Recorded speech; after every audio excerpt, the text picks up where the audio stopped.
Diceritakan tentang sang bodyguard setia, siapa lagi kalau bukan Regan yang saat itu mengunjungi majikannya ke negara Perancis setelah 4 tahun gak ketemu. Dimana saat itu Ko Chun udah menikah lagi dengan seorang wanita bernama Yao. Dia mirip banget sama mendiang mantannya dan saat ini lagi hamil. Ko Chun,有冇雲直升機落下？個 BB 呢？你喺個肚入邊啊嘛。 Kedatangan Dragon ke sana bukan tanpa alasan. Dia ngasih tahu Ko Chun akan bahaya yang mengancamnya. Karena faktanya saat itu Kamsing, si tua bangka yang dijuluki setan judi, telah bebas dari penjara dan bersekongkol dengan seorang mafia jaduk asal Taiwan bernama Chow. Yang paling mengejutkan, ternyata mereka saat ini juga udah ada di Perancis untuk melabrak dan berusaha membunuh Ko Chun. Walaupun faktanya saat itu Mr. Kamsing terlihat terjajah banget sama si Chow karena dia selalu mendominasi dan menyombongkan dirinya. 要交到别人的手上，我呢一世都唔會忘記。我才是世界上最好的赌术高手。 Kemudian tanpa diperkirakan sebelumnya, Mr. Kamsing dan komplotan Chow saat itu langsung menggerbek rumah Ko Chun dengan tujuan awal yang baik, yaitu menawarkan kerjasama untuk mengelola sebuah yayasan dan uang sebanyak 16 miliar dolar yang ditinggalkan mendiang Mr. Chu, seorang pemain judi dan konglomerat asal Taiwan. Tapi Chow yang merasa terkucilkan dan merasa dirinya lah yang pantas untuk mengelola yayasan dan uang yang jumlahnya wow banget itu, dia menjadi semakin tak terkendali dan membantai semua orang yang ada di rumah itu. 你哋要嘈嘅，請出去出邊。就不可以成为第一高手。 Mr. Chow， 是他。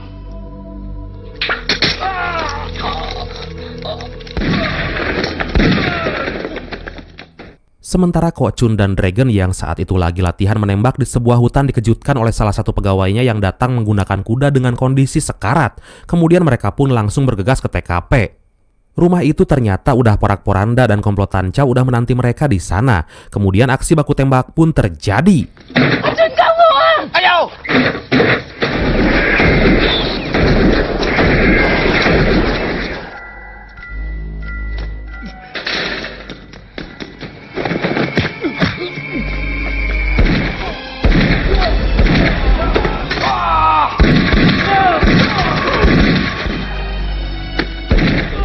Satu persatu komplotan itu berhasil dilumpuhkan hingga menyisakan satu orang lagi.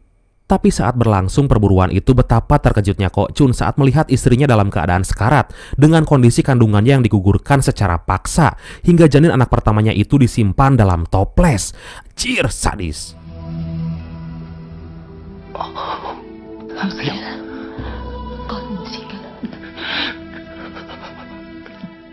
Dalam keadaan sekarat, Yao meminta Ko Chun untuk berjanji, yaitu agar menyembunyikan identitasnya sebagai dewa judi dan gak boleh bermain judi selama setahun lamanya. Kemudian dari sana pula sebuah dendam membara kepada Chow tercipta dalam diri Ko Chun dan berniat untuk membalasnya suatu saat nanti. 我一定幫你，同埋個仔報仇。開刀攞我哋嘅仔出嚟。點解？點解？我找你挑战有1年了，你没见过自己的儿子吧？ Singkat cerita, Ko Chun memutuskan untuk berkelana menyusuri tempat demi tempat di dunia hingga dia sampai di Cina daratan. Saat Ko Chun lagi menikmati pemandangan, tiba-tiba lensa kameranya tertuju pada seorang gadis cantik yang amburadul. Dia bernama Hoi Tong. Yang ternyata dia adalah anak dari seorang ketua geng, yaitu geng Tunggu asal Taiwan bernama Hoi On. Saat itu Hoi On sangat welcome pada Ko Chun walaupun Hoi Tong ngerasa risih padanya. Kemudian dia disuruh untuk pergi ke Taiwan mengurus organisasi gengnya yang lagi terjadi perpecahan.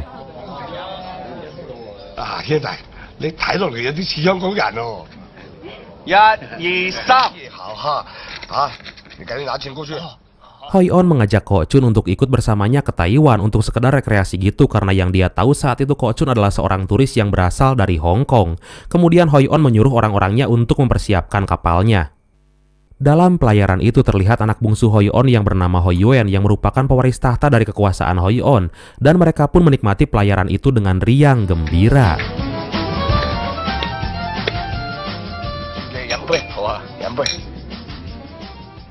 Tapi nggak disangka, ternyata orang-orang penyedia kapal itu merupakan anak buah Chow dan faktanya Chow masih merupakan anggota geng Tungwu serta bawahan Hoi On. Kemudian anak buah Chow berniat melakukan sabotase demi untuk merampok Hoi On, si ketua geng yang kaya raya.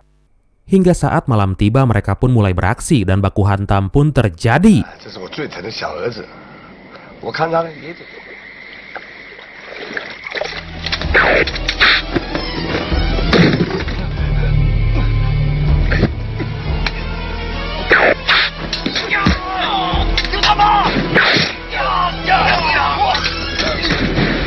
Kok Chun terlihat kewalahan melawan perompak itu, hingga dia terpaksa harus baku hantam dalam air dan saat dia kembali ke atas kapal, terlihat Hoi On lagi sekarat.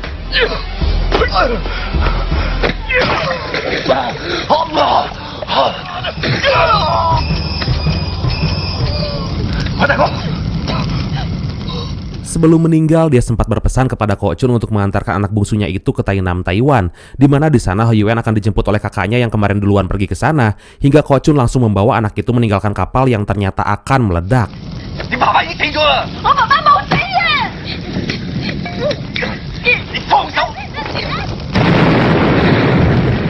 Kejadian itu akhirnya sampai pada polisi Cina Daratan. Kemudian saat itu juga Kok Chun dan Hoi Yuen yang terdampar dengan selamat langsung diciduk oleh para polisi kemudian dibawa ke kantor polisi.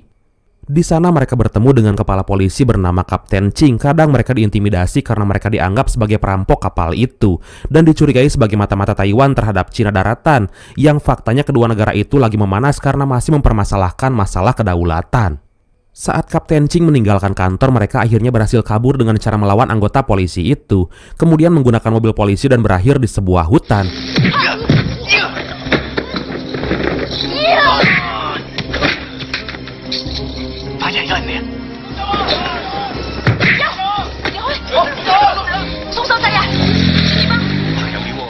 Kapten Ching yang mengetahui kejadian itu sangat murka dan bergegas untuk memburu mereka berdua. Sementara di tempat lain, Kok Chun dan Hoi Yuen berhasil mengamankan diri dan menginap di sebuah hotel kecil.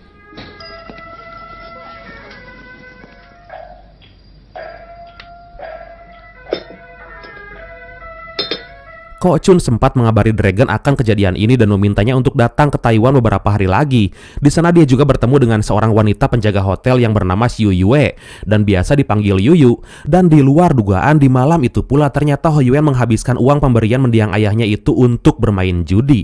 Aduh.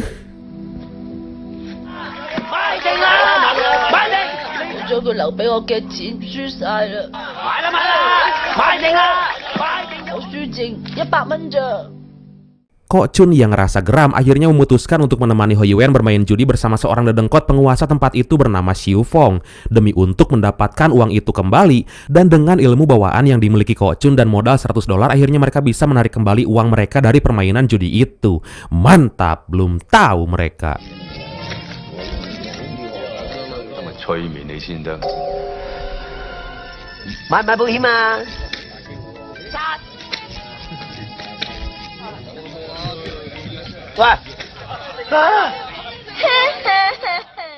Karena kalah, Xiu Fong melakukan sebuah trik tipuan kedatangan polisi yang membuat semua pengunjung kocar-kacir. Anjir, niat banget. Dari sana pula akhirnya mereka mengetahui ternyata Yuyu dan Xiu Fong adalah kakak beradik dan seorang perantau asal Taiwan.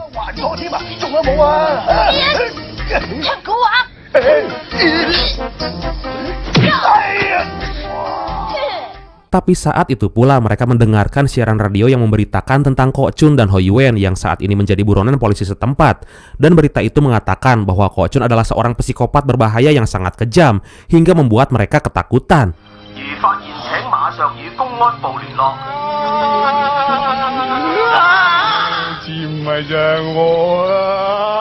Dari situasi itu, Kok Chun meminta Xiu Fong untuk membawanya kepada seorang ahli penyelundup imigran gelap yang dijuluki si Raja Wali. Tapi saat itu pula pasukan Kapten Ching datang dan mengepung mereka.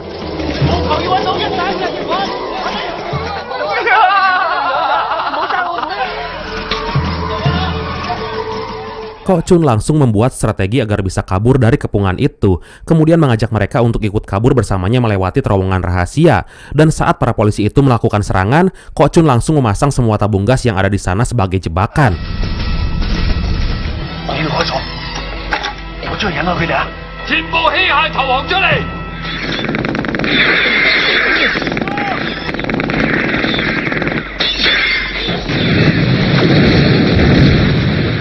Untuk kesekian kalinya Kapten Ching gagal menangkap Ko Chun. Datanglah seorang petinggi polisi membawa seorang intel Cina yang punya ilmu sangat tinggi. Dia bernama Cheng Po Sing, kita panggil aja dia Cheng Po. Dan ternyata dia adalah orang yang digadang-gadang pernah mengalahkan Ko Chun sedewa judi saat dia bermain di Peking, Cina. 咩特異功能？張先生有令人講真話嘅能力。 Dalam pelarian itu, singkat cerita, Ko Chun dan yang lain berhasil kabur juga bisa menculik Kapten Ching dan sebentar lagi tiba di tempat tujuan, yaitu bertemu dengan si Raja Wali penyelundup imigran itu. Tapi di tempat lain, seorang anak buah Xiu Feng tertangkap oleh polisi dan kemudian diinterogasi untuk mendapatkan informasi rute pelarian Ko Chun. 告訴我，帶小孩的人。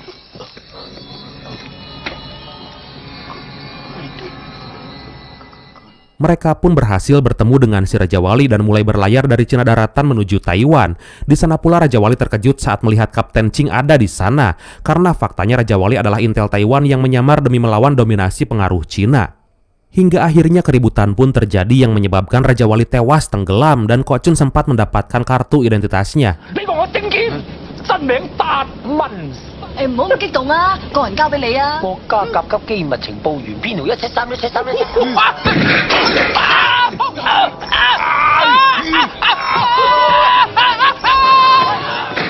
Pagi pun tiba, mereka telah sampai di negara Taiwan, tepatnya di kota Tainam.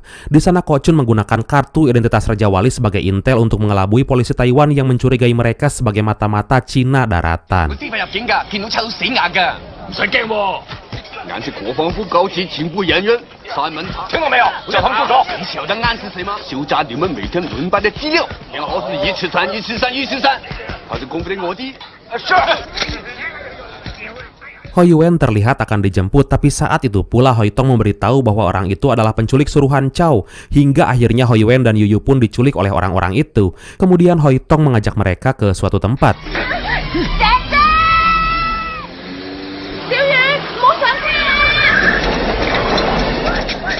Ternyata tempat itu merupakan sebuah kasino mewah milik Chow. Dan saat itu pula Hoi Tong, si cewek tangguh nan seksi Amburahoi itu, berniat mengobrak-abrik tempat itu untuk membawa adiknya Hoi Yuan dan Yu Yu.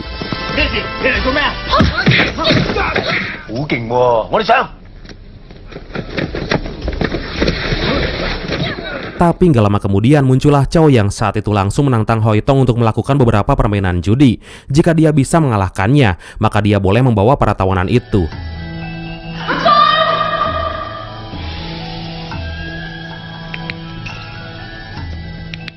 Game demi game pun mampu didominasi oleh Hoi Tong hingga saat Chow menantangnya untuk bermain blackjack, tiba-tiba Ko Chun turun tangan untuk membantu membuka kartunya. 仇少次，應該輪到你出馬。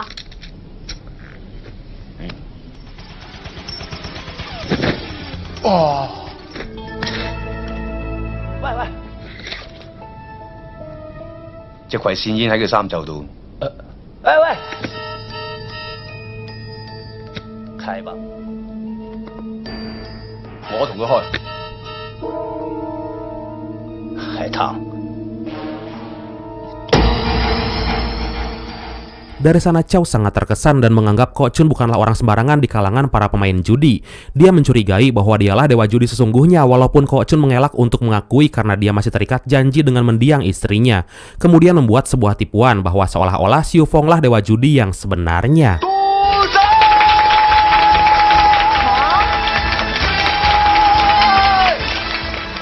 在這兒恭候大將，我睇我都唔應該隱瞞，冇錯。我真想跟你名正言順賭一場。你看到我。 Semua nggak nyangka banget nyahe atuh bebenguk sigak itu manya dewa judi. Hingga Chow menantangnya untuk bermain judi taruhan tingkat tinggi senilai $1 miliar. Kemudian mereka semua pergi meninggalkan tempat itu dan Hoi Tong mengajak mereka ke rumahnya. Hoi Tong terkesima banget dengan sosok Xiu Feng yang ternyata dewa judi idolanya. Dia langsung menuruti apapun yang Xiu Feng mau, termasuk saat dia minta untuk membelekoknya. Tapi sebelum eksekusi, Hoi Tong mencoba mengujinya dengan memberinya coklat, meminta foto dan menanyakan cincin gioknya. 好啊，我哋都應該影翻張煙人相啊！細路仔就玩食糖仔啊，我哋大人應該做翻。係咪有條件㗎？梗係有啦。你賭神玉戒指咧，唔見你戴嘅。Dan saat semua ujian itu dirasa nggak lulus, Hoi Tong sadar Xiu Feng bukanlah dewa judi yang asli. Dan seketika itu Ko Chun meyakinkannya bahwa 2 hari lagi dia akan melihat dewa judi yang asli saat pertandingan judi melawan Chow. 沒有，真正嘅賭神同埋龍五已經趕緊嚟呢度。 Sementara itu di tempat lain, Chow ternyata kong kali kong dengan Cheng Po, si ahli sihir yang pernah mengalahkan Ko Chun itu. Mereka membuat kesepakatan bahwa akan saling bekerja sama dalam permainan judi tingkat tinggi nanti.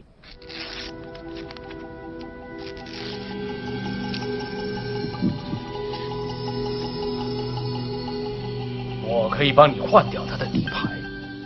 Keesokan harinya Ko Chun dikejutkan dengan kedatangan Mr. Kamsing ke rumah itu, yang ternyata dia disuruh oleh Chow untuk mengetahui siapa sosok dewa judi yang asli sebenarnya, apakah Ko Chun atau Xiu Feng. Dan saat itu pula Mr. Kamsing beralih memihak Ko Chun karena dia telah sakit hati sama Chow yang udah memotong tangannya atas taruhan judi, hingga akhirnya dia bangkrut. Edun.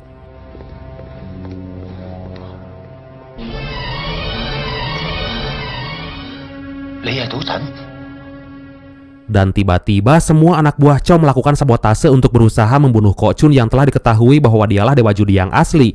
Hingga di saat itu pula, Dragon datang tepat waktu untuk menyelamatkan mereka. Walaupun pada akhirnya Yuyu yang sangat mengidolakan sosok dewa judi harus meninggal karena terkena tembakan.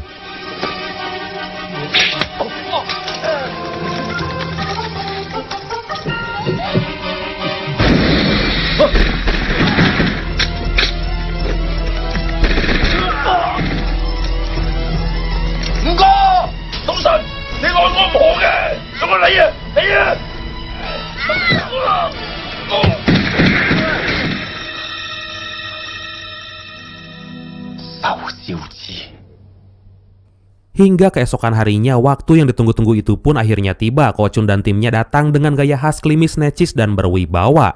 Pertandingan itu sangat mewah dan sangat ditunggu-tunggu oleh semua orang dari berbagai dunia.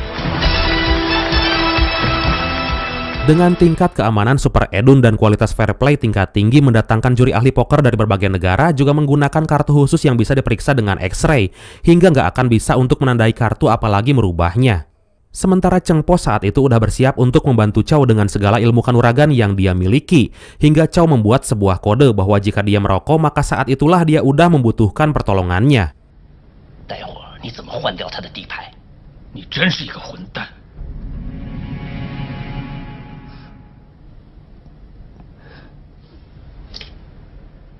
Sebelum pertandingan dimulai, Dragon telah bersiap bersama rekan-rekan rahasianya. Kemudian dengan segala persiapan yang matang, akhirnya pertandingan pun dimulai.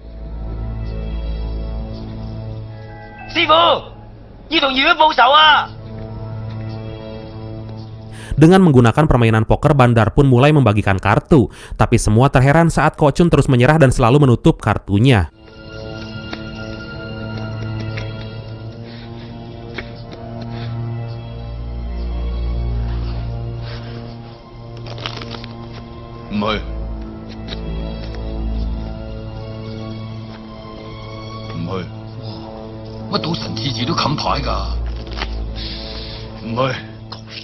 Hingga saat dia mendapatkan kartu pair as, dia menaikkan taruhan sebanyak 3 juta dolar. Tapi saat kartu milik Chow ternyata lebih baik, dan dia pun malah menaikkan taruhan. Hingga akhirnya mereka mempertaruhkan semuanya alias all in.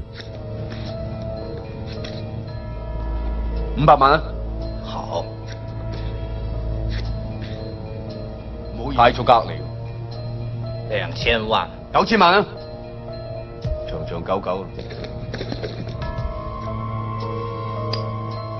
Di saat-saat genting, Chow meminta Cheng Po untuk merubah kartu as yang dimiliki Ko Chun. Hingga saat dia akan melakukan deal atas semua taruhan itu, tiba-tiba dia menyerah dan merelakan semua taruhannya dimenangkan oleh Chow secara cuma-cuma. 你想睇我底牌？得。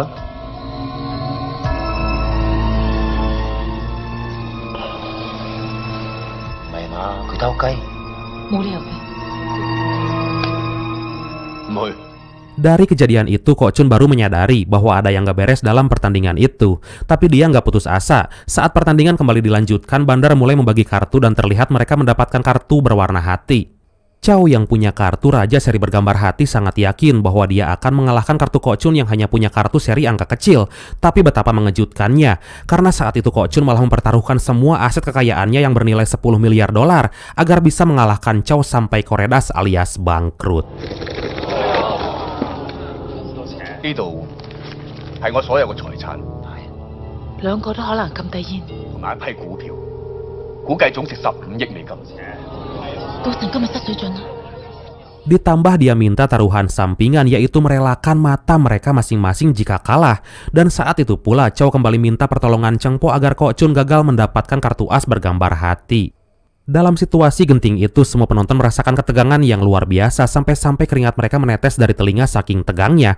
Ah, Chongyan kali itu mah. Sementara Cheng Po di atas sana telah berhasil merubah kartu Ko Chun dan mengambil kartu as hatinya. Tapi tanpa diduga,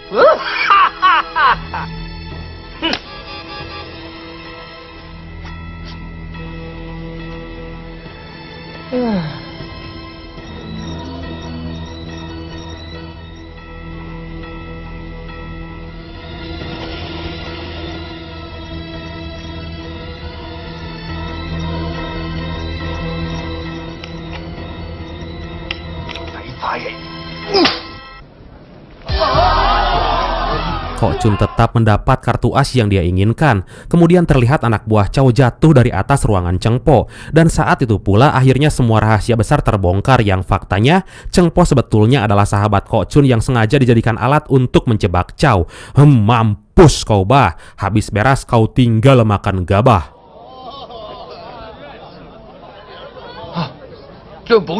Dan saat Ko Chun menagih taruhannya untuk mencongkel mata Chow, saat itu pula dia berusaha membunuh Ko Chun menggunakan pistol khusus yang terbuat dari gading gajah. Tapi kemudian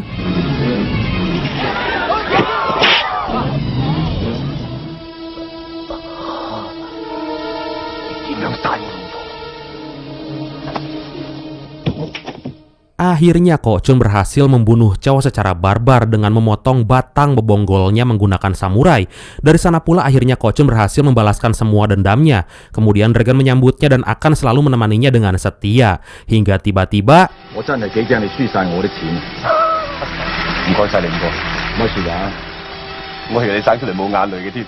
tamat. Nggak ada Sing alias Stephen Chow, nggak ada Chan alias Andy Lau, nggak ada pemantat, dan nggak ada Yimong. Karena mereka nggak diceritain sih pergi kemana. Dan ini merupakan seri terakhir dari God of the Gamblers ya Brad, yang rencananya akan kami lanjutin dengan film From Vegas to Macau yang masih diperankan oleh Chow Yun Fat alias Ko Chun dan masih bertemakan Junaid. Gimana? Setuju nggak? Oke, dan pesan yang bisa kita ambil dari film kali ini adalah: jagalah ucapan dan perbuatanmu, jangan sampai membuat orang lain sakit hati, apalagi sampai menaruh dendam kesumat yang akan menghantui kita seumur hidup. Karena sakit hati dan dendam seseorang akan membuatnya buta mata buta hati, kayak lagu dangdut, hingga berujung pada perbuatan nekat yang mengerikan. Waspadalah, waspadalah. Oke bradku, makasih banyak udah nonton sampai akhir. Seperti biasa, mohon maaf karena masih banyak kekurangan. Semoga kalian dan keluarga sehat selalu, salam sukses, salam santuy, dan see you next time. Bye-bye. Ngopi hula atuh.